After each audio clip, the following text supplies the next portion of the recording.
Thanks for joining us on the program. I'm Amarachi Ubani. Here's what we're looking at today. Lithuania's President Gitanas Nausėda says his country will be prepared if Russia disconnects from regional power grid in retaliation for blocking shipments of some Russian goods. And at least 1,000 people are dead in the 6.1 magnitude quake that struck Afghanistan today. Plus, Nigeria's President Muhammadu Buhari is set to address the Commonwealth Heads of Government meeting in Rwanda.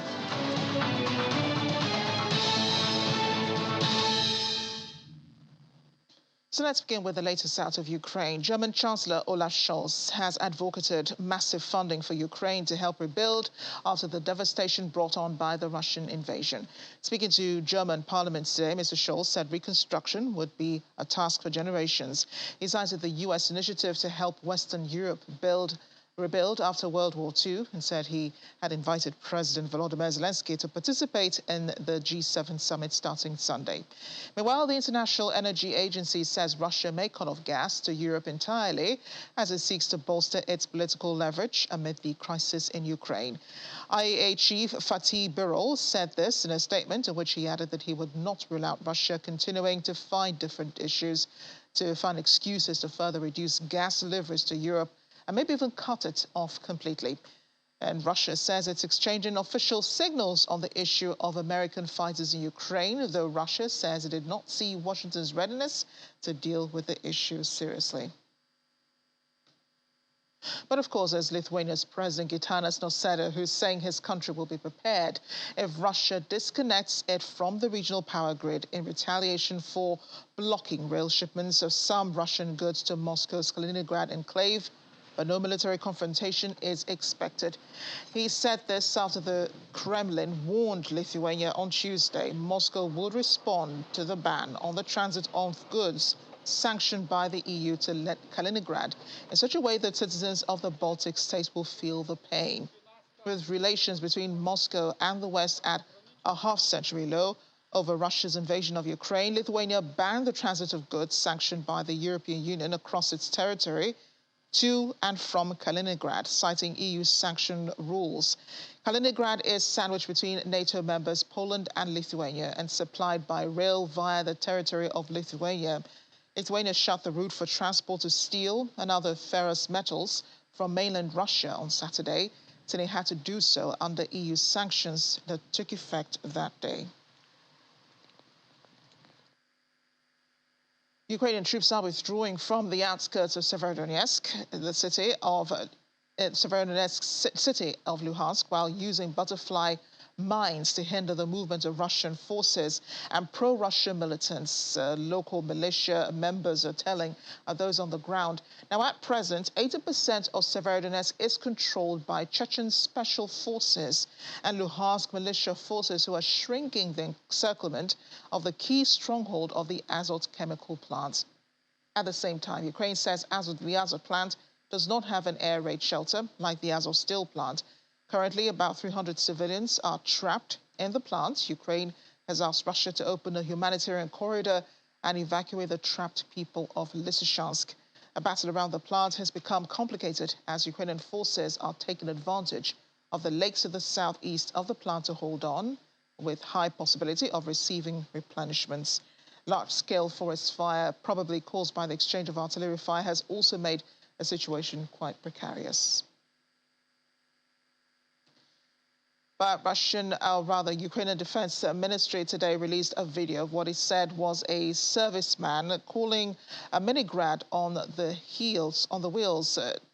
Text accompanying the video said Ukrainian military captured Russian Ka-52 attack helicopter and separated rocket launch units from the helicopter body and then placed it in the open back of the pickup truck. That video, which we hope to show you, you would find Ukrainian servicemen firing makeshift rocket launchers from various locations said to be in Kherson region. But China's deputy permanent representative to the UN, Dai Bing, is calling on certain countries to stop adding fuel to the flame and creating antagonism in the Russia-Ukraine conflict, as it will bring greater division, he says, and turmoil to the world, and it serves no one's interests. On Tuesday, United Nations Security Council held another open session on the Ukraine issue with the theme of combating hate speech and incitement to discrimination, hostility, or violence. Dai being called on certain countries not to add fuel to the flame of the conflict between Russia and Ukraine, as such behavior will cause more antagonism in the international community and it will lead the world to greater division and turmoil. The envoy said the increase in casualties and displacement in Ukraine, a result of the nearly 4-month-long conflict, are deplorable. He's appealing to all parties to abide by humanitarian law and facilitate evacuation and humanitarian access.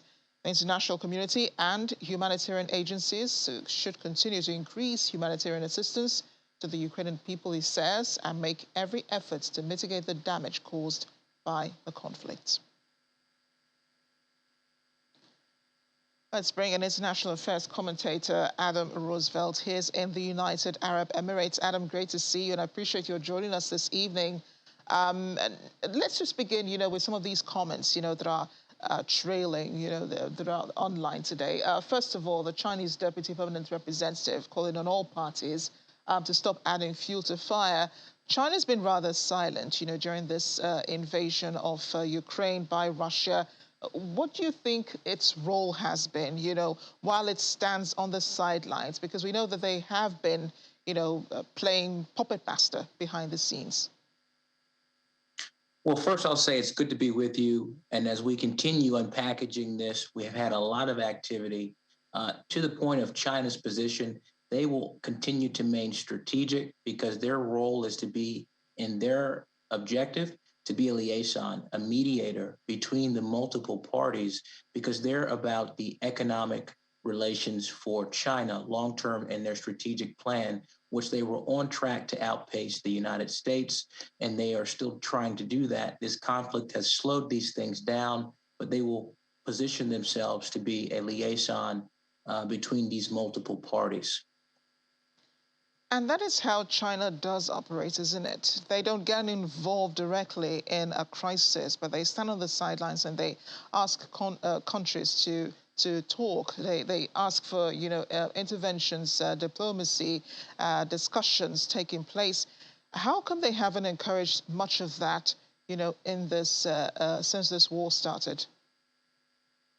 Well, I think that their Belt and Road Initiative showcases what their ultimate objective is, which is really centered on the economic power that they effectively control with strategic investments. There's also another side of CCP, the Chinese Communist Party, and it's their intelligence side. They do operate similar to how the Central Intelligence Agency operates, and as well as the UK intelligence agencies.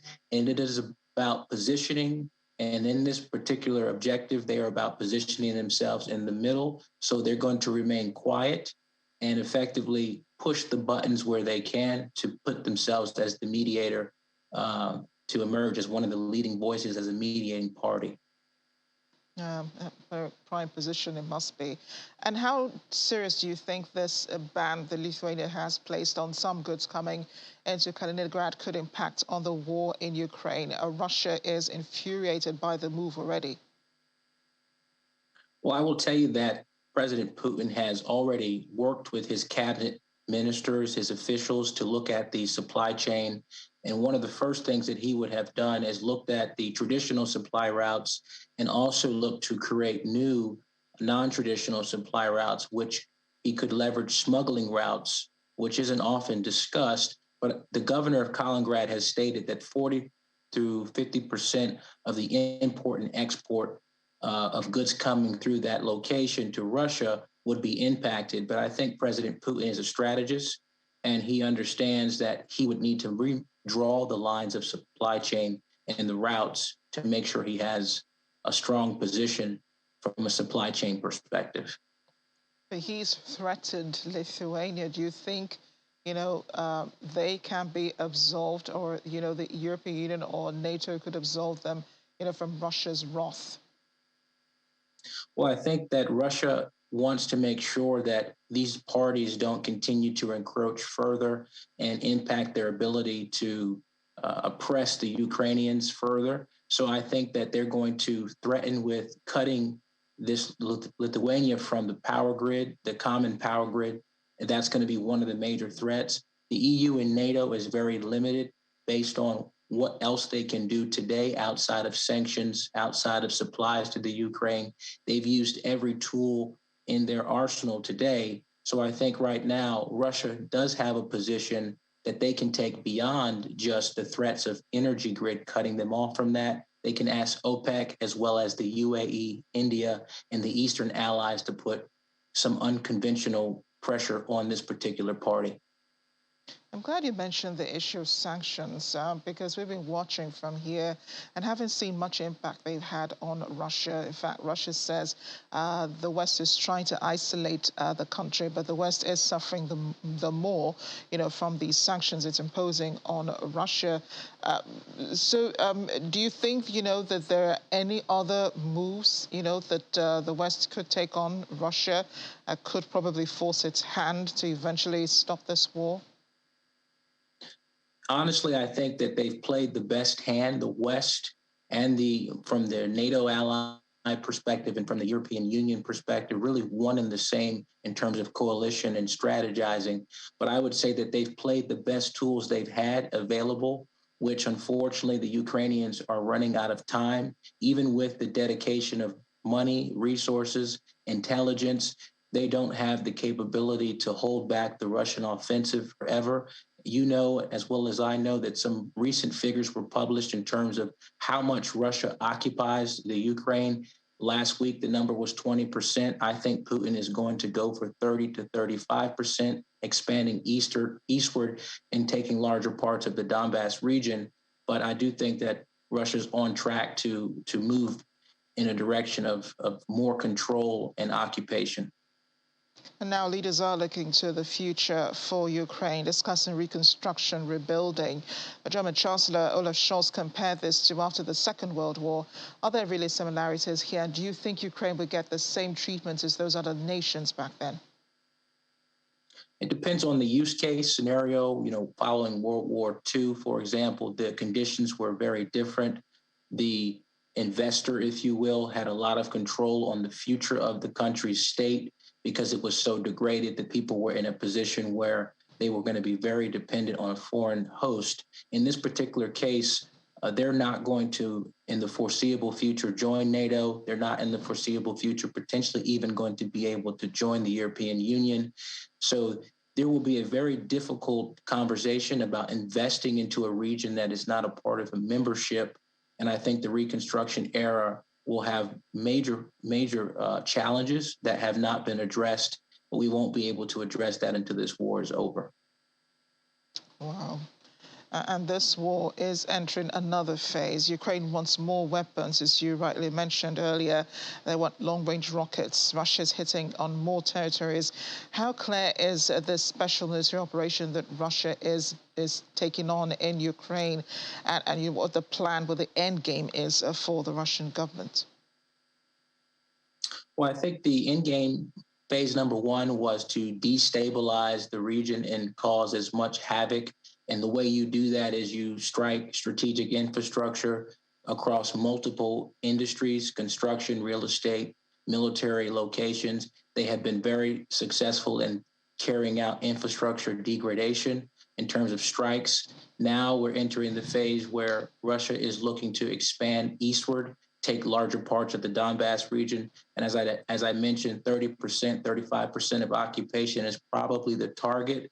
And that effectively puts Putin in a very different position where he would have on the chessboard put Zelensky in a position where he's going to have to make some concessions, I would say discreetly, working with Washington to bring this to a position of agreement, or else Putin will ramp up his aggressive strategy, which would potentially put Ukraine in a position of no recovery in the future. So I think now is the time to start looking at diplomatic ways.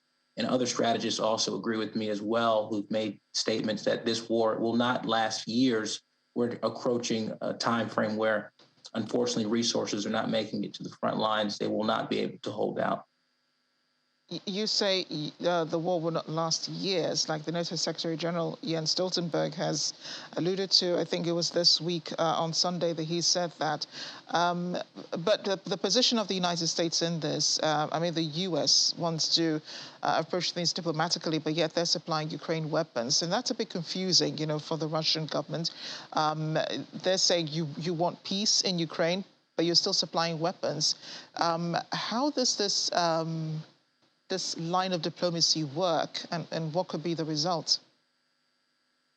Well, it's very limited diplomacy tools on the table when you're in the position where you're funding and sending weapons that are effectively killing Russian citizens, Russian military troops from Putin's perspective. So the U.S. diplomatic position is very limited because now the U.S. is on a strong, aggressive footing with Russia. So I think that that's the largest issue we're going to see. But what I think Russia now has to do is prove themselves in terms of winning the war. And I think that is done through measurable things like larger occupation, 35%. But NATO is in no position diplomatically. I will say this lastly on this is that I think the UAE and the GCC would potentially be the right liaison and mediator in this role, not China per se, but the GCC and UAE, because they are a neutral party. And I think that they could take a larger role in bringing this to a halt.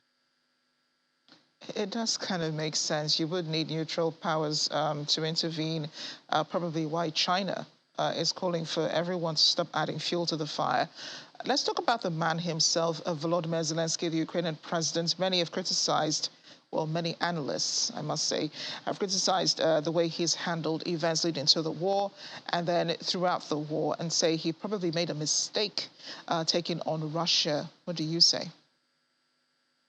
Well, I will tell you from my professional and the intelligence world that I come from with a military background, I think what he has learned about being a neighbor to Russia is leveraging certain tools that Russia would leverage to gain a larger position around the globe. And he bet that this would be backed by the United States and the European Union and NATO powers. And he moves forward with this. And now he's campaigning globally. He's become a celebrity, if you will. And after this, he will be renowned or known as a leading figure in the world. So I think he's played his cards strategically, but I think militarily on the ground, when we assess the damage that is done and really the truth about winning the war, I don't believe that they have the capacity and the capability to win. So he has to gamble and he has to fold at a specific point in time, or he will lose the gamble entirely.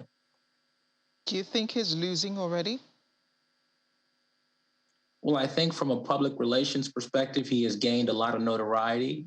But from an infrastructure and governance perspective, I think that he has lost more than he is willing to admit, because now it's about the patriotism behind the person leading the campaign. Because if you lose and surrender, then everything you've gained in this war would effectively be revoked.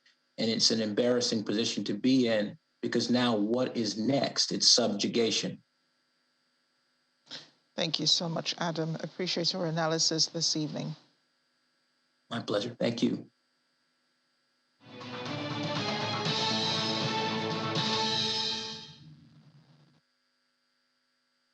Coming up after the break. The Saudi Crown Prince meets with the Turkish president for the first time since the murder of Saudi journalist Jamal Khashoggi. Stay with us.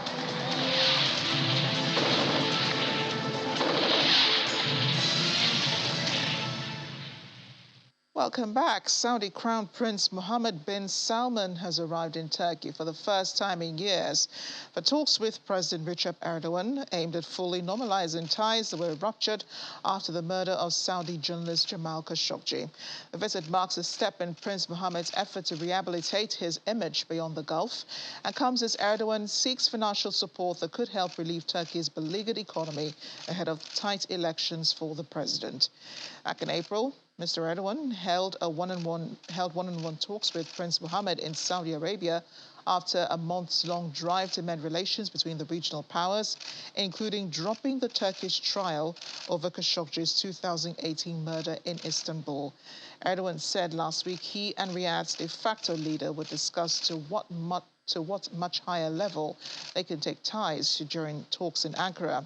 A visit is expected to bring a full normalization and restoration of pre-crisis period, according to Turkish officials. Back home in Turkey, firefighters battle to extinguish a wildfire in the southwestern part of the country from the air and land. And scenes reminding Turks of blazes last year that devastated tens of thousands of hectares across the region. 20 helicopters and 14 planes were involved in tackling the blaze. According to the authorities, aerial footage from local forestry authorities showed smoke billowing as the fire spread throughout the woodlands in the sparsely populated area, fanned by strong winds. The Mogla Provincial Governor's Office said the blaze had begun around 8 p.m. on Tuesday, and the cause was unclear. Nearly 1,500 personnel and more than 360 vehicles were involved in the firefighting efforts today. Well, to Afghanistan now, where at least 1,000 people have been killed, hundreds more injured, following a 6.1 magnitude earthquake. The Taliban, which now rules over the country, says hundreds of houses were destroyed, and they expect the death toll to rise. Rescue teams are still searching for people buried under the ground. The death toll has been rising since the quake struck early this morning. Authorities say at least 1,000 people were killed in the 6.1 magnitude quake, with hundreds more injured. They say the death toll is likely to rise. The quake struck about 44 kilometers from the city of Khost, near the Pakistani border. Video from the area showed homes reduced to rubble. At least 25 people were killed in Khost and 90 more taken to hospital. The Taliban dispatched a helicopter to help carry the injured to hospital. Pakistan's biggest charity, Eddie Foundation, said it sent ambulances with rescue workers and is prepared to send more help for the people of Afghanistan. Chief of Communication, Advocacy and Civic Engagement for UNICEF Afghanistan, Sam Mort, says critical aid is on the way. Well, the situation on the ground is devastating. We know that several districts across Paktika province and Khost province are affected by this earthquake. I've just had information in to say that in Gayan district, 1,800 homes have been destroyed. We don't know if there are still people in those homes, so we're desperately trying to work with local partners to get through that rubble and see if there are any survivors that we can minister first aid to and get to local hospitals. Pope Francis prayed for the country during his weekly general audience. He prayed that with everyone's help, the suffering of the Afghan people can be alleviated. Esprimo la mia vicinanza ai feriti e a chi è stato colpito. The disaster comes as Afghanistan endures a severe economic crisis since the Taliban took over in August, as US-led international forces withdrew after 2 decades of war.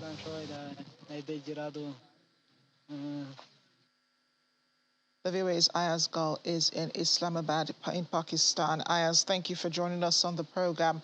That quake was felt as far as Pakistan. What impact did it have over there? Well, yeah, you're right. We are like 450 kilometers away from the epicenter in Islamabad, and we were also shaken, by this strong earthquake. But luckily, as of this moment, there have been no reports of casualties on this side of the border in Pakistan. And it seems that the entire impact of the earthquake or this calamity was on the Afghan side of the border. Indeed. And Pakistan is also helping Afghanistan in transporting and treating the wounded. One of the major charities in the country sent in ambulances to help transport those who were wounded. It shows a lot of cooperation, doesn't it, between the two countries? But Afghanistan could be needing even more help beyond this point, right? Well, that's true. Pakistan already, private non-governmental organizations already are on their way to try to help in the rescue efforts and to help the displaced people. But the government is also preparing a massive shipment midnight. Just in a couple of hours, a plane will be leaving for the host province, and through the land route, some shipment, some relief aid is being sent, like shelters and blankets, food, medicines. I mean, that obviously reflects on the better relationship between Pakistan and the current ruler of Afghanistan, the Taliban. And that's why we see so quick response from such a swift, quick response from Pakistan. And as far as the devastation and damage is concerned, no, they really, I think it seems Afghanistan will need a lot of assistance from the international community, because initial estimates suggest that already more than 2,000 households are confirmed destroyed, which means, average family members in an Afghan family, there are 7 to 8 average members. So that could be a major displacement even in one province of Afghanistan, the Paktika. We have devastation in Host and the nearby provinces. So the UN has already suggested that immediately they would need like $15 million to help the victims of this earthquake. But again, it's too early to come to an estimate about the damages and the losses, human losses that they have suffered, because the weather was very tough today in that area. There was raining. It was raining there. It was strong wind, so rescue efforts could not be started on time. That's why it happened early in the morning, but the actual casualty figures started pouring in like in the afternoon. Yeah, and just wondering, there have been no talks about, those who have been displaced by this earthquake. I mean, if you have over 2,000 homes already destroyed, where are the people staying? Well, that's a difficult question. And even Taliban, this country has been devastated by decades of war. And already one of the largest humanitarian emergencies in the country, Afghanistan, we know half of the country's 40 million people are in need of urgent assistance. So this devastated infrastructure because of the war and poverty-stricken regions, especially these remote border areas, are so much left behind in terms of development that reaching there and helping these people is a massive task for the humanitarian groups. But what will they do? It's a tough night for the people, for the victims there, because we have there are areas, no electricity, without basic necessities there in the area. So it's going to be a challenging night for the victims, but it seems that the world community is coming together and trying to help in this humanitarian effort, although the Taliban are already under international restrictions. Because of that, the economy has seriously suffered in Afghanistan. So how will they manage and move around that UN internationally sanctioned ruling Taliban right now is another challenge. But definitely for the victims, when we come to know the exact extent of the damages, it seems the victims will be requiring assistance for over a long period in the coming weeks and months. Yeah, and it is interesting that this is happening even now, because Afghanistan, even before the earthquake, did need a lot of support from humanitarian groups, especially the United Nations, in considering, how all the international partners left the country and then leaving the people at the mercy of the Taliban authorities. And they have been in power for a few months now. It's almost a year. Pakistan's relations with Afghanistan, how would you describe them months after the Taliban took over control of Afghanistan?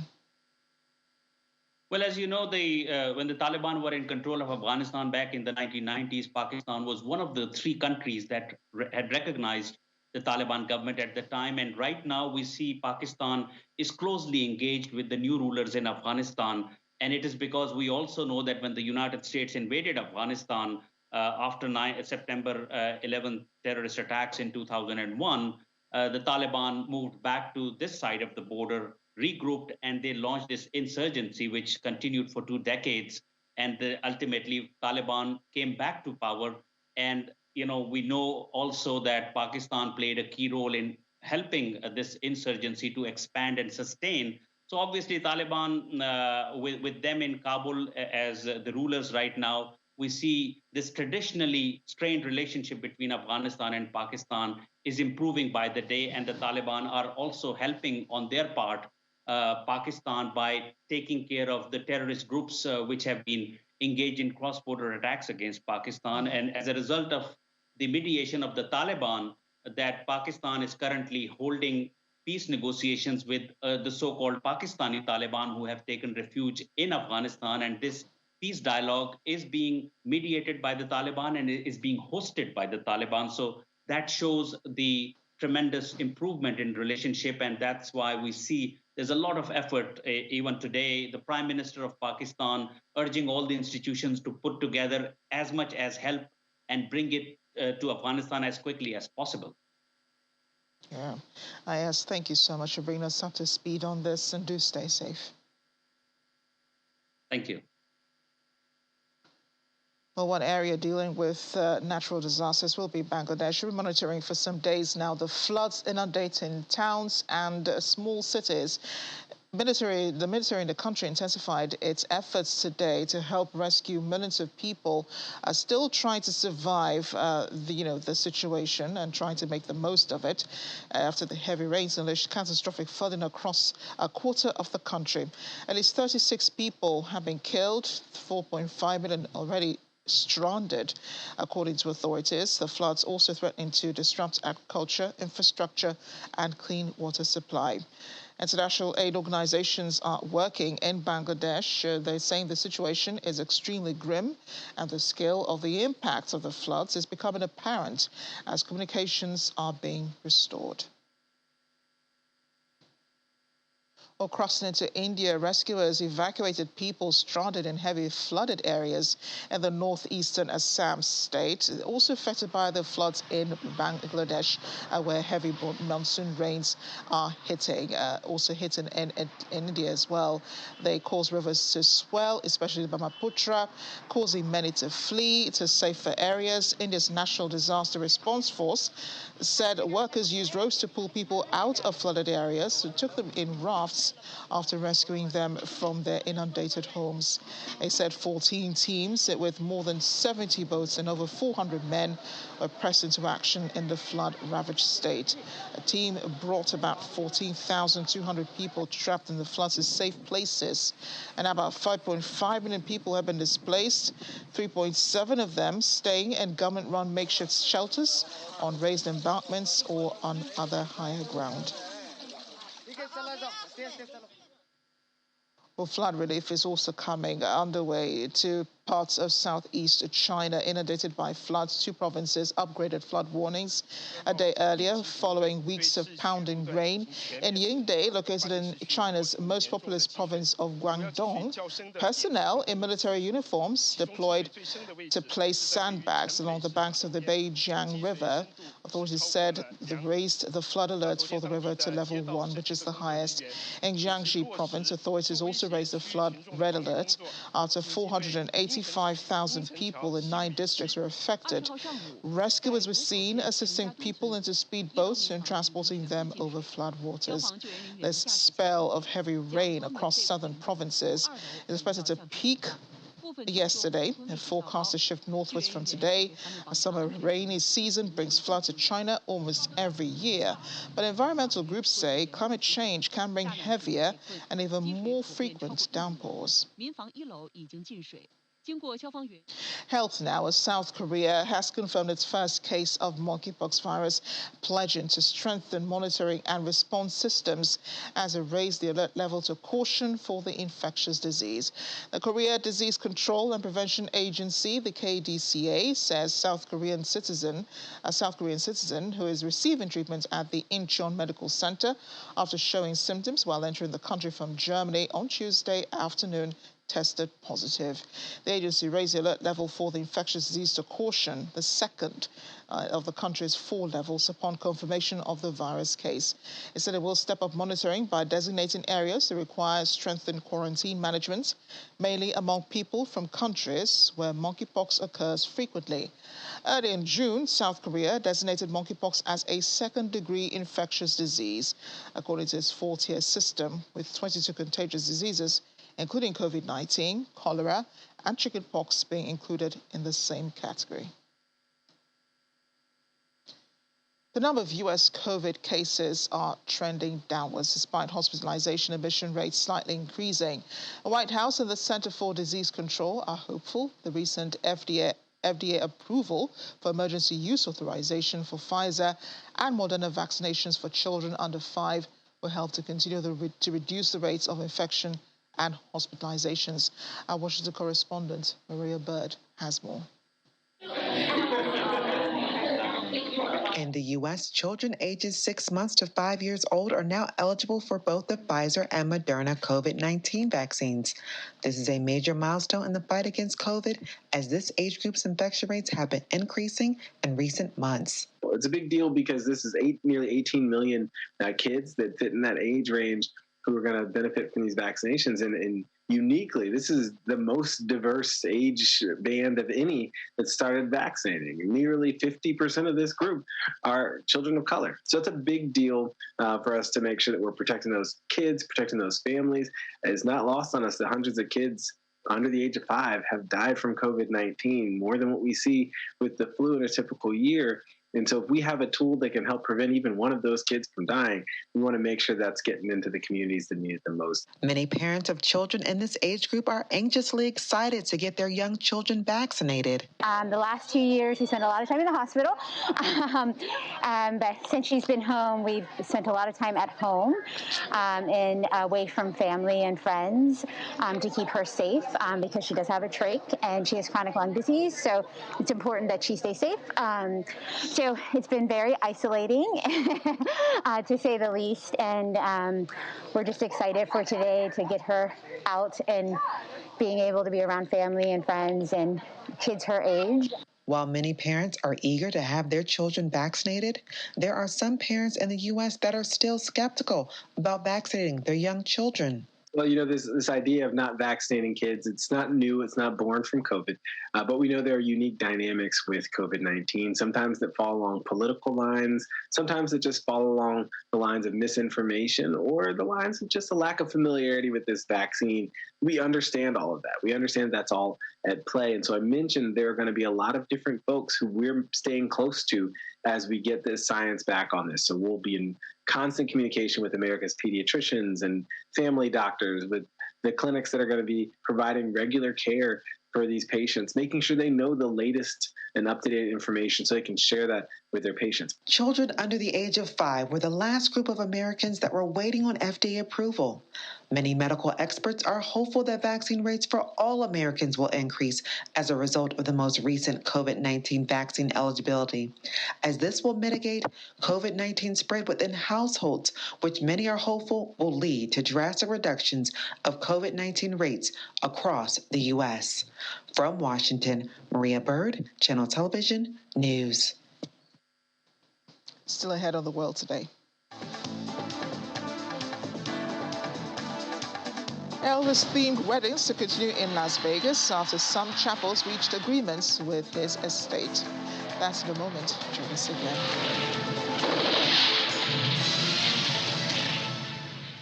Welcome back to the world today. Nigeria's President Muhammadu Buhari has left Abuja to attend the 26th Commonwealth Heads of Government meeting in Kigali, Rwanda.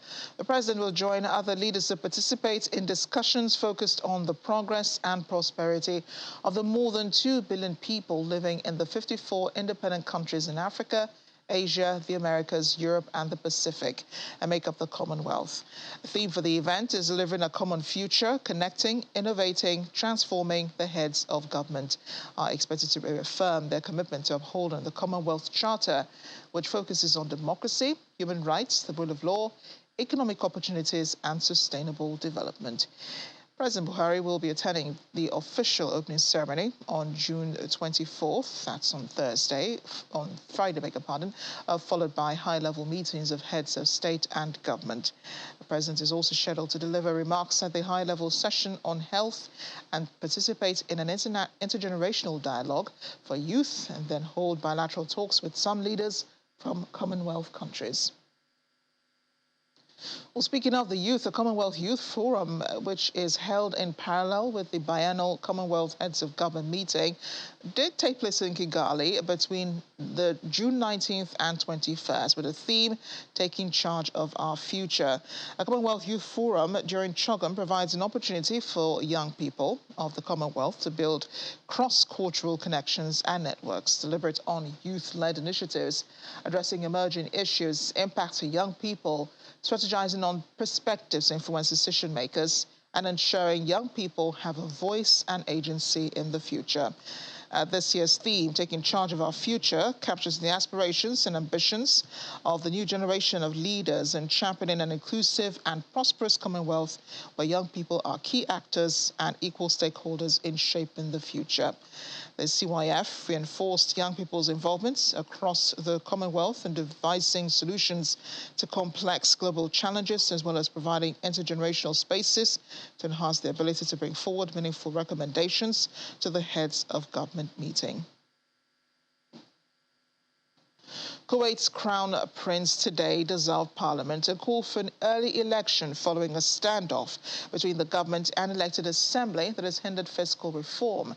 Crown Prince Sheikh Mishal Al Ahmed Al Sabah said in a televised speech that decrees will be issued for the dissolution of parliament, the Gulf region's oldest and most lively, and for elections in coming months. Kuwait's ruling emir, who has the constitutional power to dissolve parliament, made a brief appearance to say that Sheikh Mishal, his half-brother and designated heir, would speak on his behalf, effectively blessing the move. Sheikh Mishal, who was handed most of the emir's duties late last year, said the domestic political scene was being torn by disagreement and personal interests to the detriment of the US-led allied country, which is an OPEC oil producer. The move comes at a time when several opposition lawmakers are staging an open-ended sit-in at the parliament complex to press Sheikh Mishal to name a new prime minister to replace the caretaker premier, who has faced a combative parliament as head of cabinet. Israel is moving closer to its fifth election in less than 4 years after lawmakers gave an initial nod to dissolve parliament, with a comeback by former Prime Minister Benjamin Netanyahu already dominating the campaign. The Knesset voted unanimously to dissolve a parliamentary or preliminary reading of a bill expected to be finalized next week, after which the centrist Foreign Minister Yair Lapid will take over from Prime Minister Naftali Bennett at the head of an interim government. Mr. Lapid, who with Bennett ended Netanyahu's record reign a year ago by forming a rare political alliance of rightists, liberals and Arab parties, which faltered in past months amid infighting, has cast the upcoming election as a battle between moderates and Netanyahu-embraced extremists. Mr. Netanyahu, presently Israel's opposition leader, was delighted by the move by Bennett and Lapid to disband what he called the worst government in Israel's history, hoping to break his own record and win a sixth term in office. The political trink is used to France, where hard-left opposition party is demanding Prime Minister Elizabeth Borne be subject to a vote of confidence in Parliament after her request for resignation was rejected by President Emmanuel Macron amid a Parliament power crisis. President Macron refused to accept Borne's resignation on Tuesday and held talks with opposition leaders as he seeks a way out of the political predicament. Disaffected voters, angry over spiraling inflation and Macron's perceived indifference towards hard-up families, delivered a hung parliament in Sunday's election, leaving the president's centrist alliance several dozen seats short of a ruling majority. With opposition parties rejecting for now any form of coalition pact, President Macron is looking at the prospect of having to enter into likely messy negotiations on every single bill, though much is still up in the air. Divisions have emerged among Macron's allies on whether his centrist alliance should rule out any deal at all with far-right MPs or could work with them on an ad hoc basis.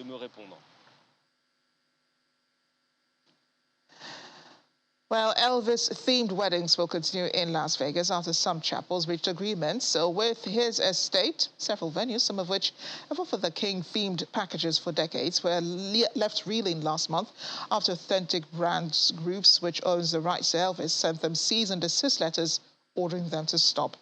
The chapel took legal advice and showed the letter it received to the county clerk before embarking on a publicity blitz with local media.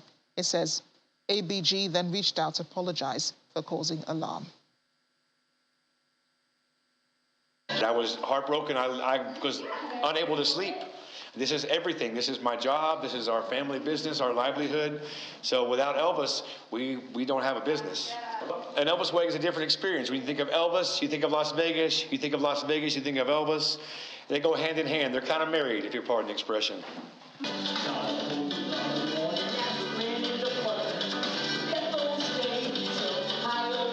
I'm not qualified for anything else, you know what I'm saying? This is all I do, so man, we'd be out of job and on the unemployment line if they followed through, but thank God they did, man. They came to their senses.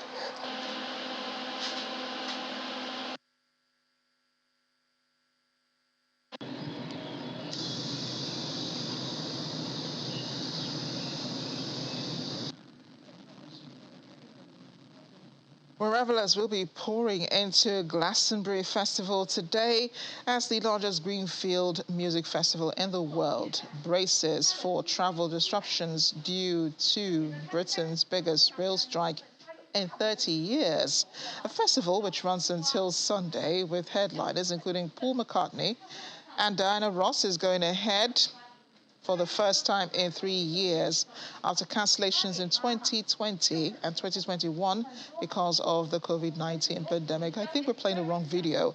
More than 200,000 people are expected to travel to the festival site at Worthy Farm in southwest England, with many likely to face difficult journeys because of the national walkouts by rail workers over pay. The strike began Tuesday and is set to once again paralyze Britain's train network on Thursday, just a day before the festival's main stages open with live music. Glastonbury organisers say they anticipate more traffic to the festival than usual because of the strikes and encourage revellers to arrive during less busy hours. Sorry we couldn't show you the videos, but that's the world today. Thanks for watching. I'm Amarachi Ubani.